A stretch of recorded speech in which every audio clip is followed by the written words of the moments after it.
क्या tourist visa को work visa में कन्वर्ट करा जा सकता है? अगर करा जा सकता है तो कौन से देशों में हो सकता है? किस तरीके से हो सकता है? क्या प्रोविज़न है? क्या ये प्रैक्टिकल है या नहीं है? और इसमें खर्चा कितना आ जाता है? इसमें समय कितना लगता है? क्या ये रिस्क लेना चाहिए, नहीं लेना चाहिए? आगे पीआर का क्या प्रोस्पेक्ट है? पीआर मिल जाती है? क्या वहाँ पे सेटल होना आसान हो जाता है?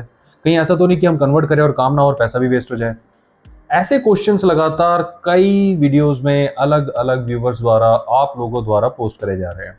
तो इसी एक वीडियो में मैं आपको बताने वाला हूं कि अगर if you are looking to convert your visa, then what is the ground reality, कि वो पॉसिबल है कि नहीं है, फर्स्ट।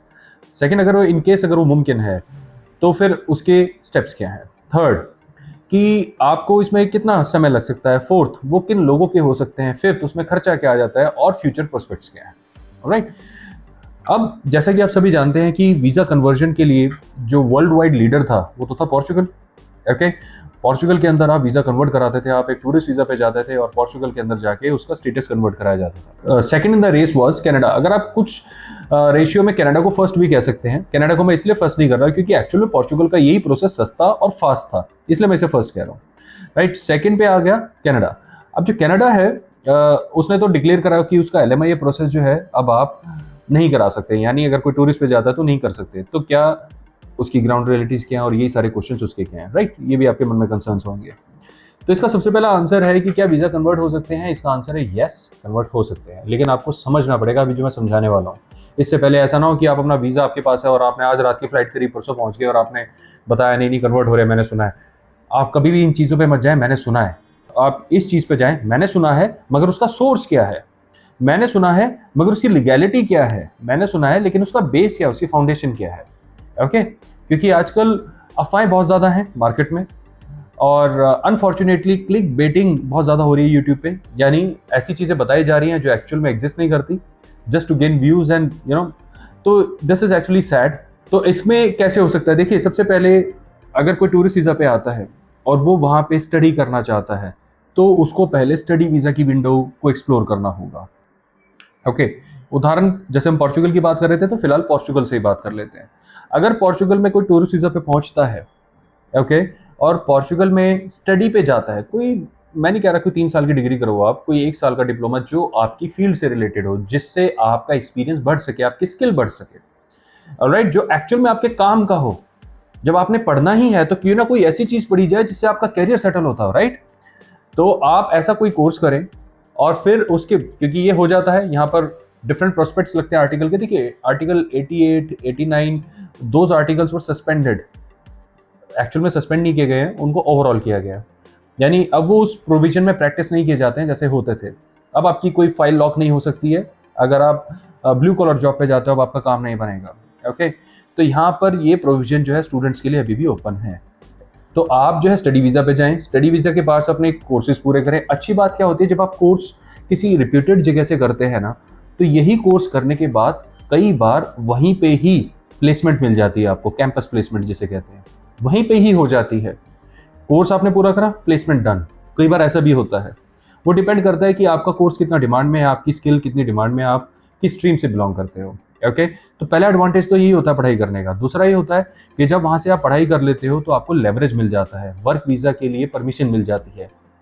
आपको वर्क वीज़ा की जब परमिशन मिलती है तो काम करना अलाउड हो जाता है। इन दौरान आप काम करते हैं, चाहे आप स्टार्टिंग, आप कोई भी नॉर्मल स्टार्टिंग कैटेगरी की जॉब ले लीजिए अपनी फील्ड से रिलेटेड ही, फिर आपका कैरियर बनना शुरू हो जाता है। This is a very quality immigration, कि जो पढ़ाई करके हमारे यहाँ काम करेगा नेचुरली वो अच्छा होगा, थोड़ी बहुत तो हमारी लैंग्वेज भी सीख चुका होगा, थोड़ा बहुत हमारे कल्चर को समझ चुका होगा, राइट। तो ये सारी चीज़ें जो होती है कंट्री के फेवर में जाती हैं। इन कॉन्ट्रास्ट अगर कोई एलियन आता है, एलियन से मेरा मतलब है फॉरेनर आता है, और फिर उसके बाद वो वहाँ पे एकदम से ही ना वो कल्चर सीखता है ना वो लैंग्वेज सीखता है और सीधा टूरिस्ट वीज़ा पे आके अपनी फाइल लॉक करा के वर्क वीज़ा में कन्वर्ट कराता है, तो उससे वहाँ पे फ्लडिंग हो रही थी, इमिग्रेशन की फ्लडिंग हो रही थी। और इसी इमिग्रेशन की फ्लडिंग की वजह से डेमोग्राफिक इम्बैलेंस हो रहा था। डेमोग्राफिक इम्बैलेंस की वजह से वहाँ पे इकोनॉमिकल इम्बैलेंस हो रहा था। आप यकीन नहीं करेंगे, 5 सालों के अंदर जो प्रॉपर्टी प्राइसेस हैं पोर्चुगल के अंदर, वो 50% से ज़्यादा जंप करे हैं कई एरिया में, और कई एरिया में तो डबल से भी ज़्यादा करे हैं। ऑलराइट, तो वहाँ पे एक लोकल आदमी की सैलरी इतनी नहीं बढ़ी, और वहाँ की सरकार ऐसा बहुत ध्यान रखने वाली सरकार है कि भाई अगर हमारे यहाँ का बंदा 1 लाख रुपए कमा रहा है तो घर का रीच उसकी सैलरी के अंदर अंदर होना चाहिए, कि वो टैक्स भी पे कर दे, वो EMI भी पे कर दे, वो खर्चे भी पूरे कर दे और अपने आराम से घर भी ले लो और अच्छे से जिए। उनकी सरकार का ही टारगेट होता है। तो अगर कोई 1 लाख रुपए कमा रहा है और उसकी EMI 50,000 से ऊपर चली जाएगी तो उनके लिए डिसबैलेंस हो जाएगा। ये एक बहुत ही बड़ा पॉलिटिकल मुद्दा हो जाता है। इसकी वजह से तो सरकारें गिर जाती हैं बाहर विदेशों में, ठीक है ना। तो इस वजह से वहां पे इम्बैलेंस हो रहा था, जिसकी वजह से बहुत ज्यादा पॉलिटिकल क्राइसिस जनरेट हुआ। आप न्यूज में जाएंगे, आप देखेंगे। ओके, तो वो रीजन थे जिसकी वजह से ये फ्लडिंग को रोका गया है। और इकोनॉमिकल मेन रीजन थे, दूसरा डेमोग्राफिक भी थे नेचुरली, और थर्ड आप थोड़ा बहुत पॉलिटिकल भी कह सकते हैं, क्योंकि एक एंटी इमिग्रेशन एटमॉस्फेयर दुनिया भर में बना हुआ है, तो थोड़ा बहुत उसका भी रोल है, मैं मना नहीं करूंगा। ऑलराइट, तो यहाँ का बॉटम लाइन ये है कि फर्स्ट आपके क्वेश्चन का आंसर कन्वर्ट हो सकता है यस। कैसे हो सकता है? You have to go through a study visa window, जिसके लिए आप एलिजिबल होने चाहिए। अब स्टडी वीजा भी इतनी आसानी से कन्वर्ट नहीं होता अगर आप एलिजिबल ना हो।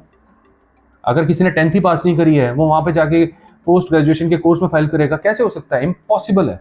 ओके, तो पहले आपको यहाँ से ये पता करना पड़ेगा कि आपका वहाँ पे कौन सा कोर्स हो सकता है, कितने टाइम का कोर्स हो सकता है, और वहाँ पर आपको एक बहुत ही अच्छा अटॉर्नी हायर करना पड़ेगा या बहुत अच्छी कंसल्टेंसी के साथ एक लिंक बनाना पड़ेगा, जिसकी वजह से आपका पेपर वर्क हो सके।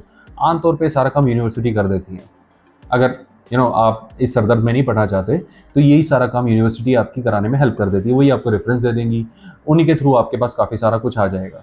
फिर उसके बाद आप वर्क वीज़ा की विंडो पे जा सकते हैं। वर्क वीज़ा के बाद फिर आपकी TRC की विंडो ओपन हो जाती है, राइट। तो ये सारे क्वेश्चन आपके आंसर हो गए हैं।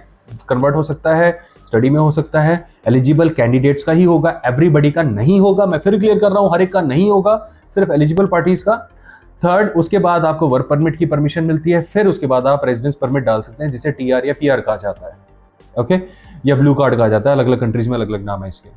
कई जगह रेजिडेंस परमिट भी डायरेक्टली कह देते हैं, ओके, कहीं जगह परमानेंट रेजिडेंसी कह दिया जाता है, जैसे आप कनाडा की बात कर रहे थे हम, ओके। तो ये सारी चीज़ें हैं, ऑलराइट। तो अगर आप अनश्योर हैं कि मुझे क्या स्टेप लेना चाहिए, तो मैं आपको हमेशा की तरह इस बार भी रिकमेंड करूंगा, अगर आपका टूरिस्ट वीज़ा लगता है, पहले अपना टूरिस्ट वीज़ा लगाएं, go to that country, explore it. अगर आपको ठीक लगता है, आपको लगता है कि हाँ मेरे को सब समझ में आ रहा है, then enroll for your favourite course in a respectable university.